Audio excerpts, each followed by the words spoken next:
தமிழகத்தை பொறுத்த மட்டிலும் சட்டம் ஒழுங்கு சரியில்லாத ஒரு சூழ்நிலை. உங்க எல்லாருக்குமே தெரியும், நடைபெறுகின்ற பாலியல் வன்கொடுமைகள் கடந்த 5 தினங்களில் மட்டும் 17 வன்கொடுமைகள் நடந்தது. அதில் 12 பேர் சிறுவர்களாக இருக்கிறார். அது மட்டுமல்ல, சொன்னது போல பாண்டிச்சேரியில் சிறப்பு காவலர்களை பள்ளிக்கூடங்களிலும் கல்லூரிகளிலும் அழைத்து பேசி அவர்களுக்கு அனுமதி கொடுத்து அதை தடுத்திருக்கிறார்கள். அது மாதிரி தமிழகத்தில் பள்ளிகள், கல்லூரிகள் மற்றும் பொது இடங்களில் சாக்லேட் போன்ற பொருட்கள் மூலமாக போதைப் பொருட்கள் வருகுதுன்னு சொல்றாங்க.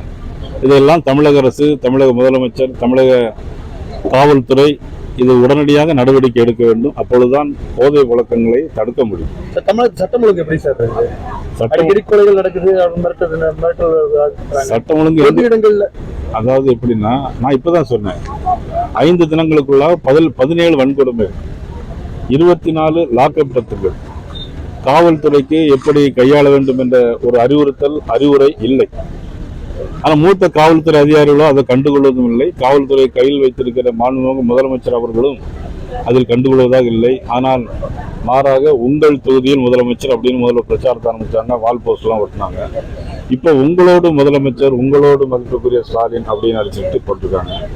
அது வேற முழுக்க எதுக்கு தான் வேலை வாங்குறாங்களே தவிர வேற மக்கள் பணிக்காக அதிகாரிகள் பணியாற்றுவது என்பது சிரமமா இருக்கு. தலைமைச் செயலக ஊழியர்கள், அரசு ஊழியர்கள் ஸ்ட்ரைக் பண்றாங்க. சீஃப் செக்ரட்டரி நோட்டீஸ் கொடுக்குறாரு எல்லா அடிஷனல் சீஃப் செக்ரட்டரிக்கும், நீங்க எல்லாம் வேலைக்கு வரணும் அப்படின்னு. இது மாதிரி எனக்கு தெரிஞ்சு கடந்த ஒரு 30 வருடங்கள்ல இந்த மாதிரி வேலைக்கு வரணும், யாரும் லீவ் எடுக்க கூடாதுன்னு சொன்னதாக எனக்கு இதுவரைக்கும் என்னுடைய ஞாபகத்தில் எதுவும் இல்லை.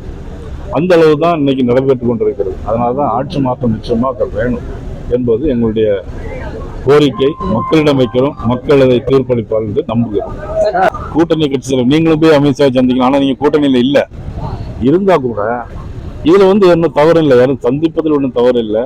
அதிமுகவில் எந்த குழப்பமும் கிடையாது. அது அவங்களுடைய உள்கட்சி பிரச்சனை, அதை அவர் தீர்த்து கொள்வார்கள். நீங்களும் நானும் அதை பத்தி கவலைப்பட வேண்டிய அவசியம் இருக்காது என்று நம்புகிறேன்.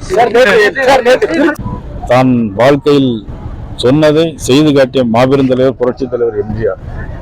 அவர் ஒருத்தரை தவிர யாரும் அரசியலில் வெற்றி பெற்றதாக சொல்ல முடியாது. அது பிறகு புரட்சி தலைவர் அம்மா. இது பிறகு தேர்தல் முடிஞ்சு நம்ம சந்திக்கலாம்.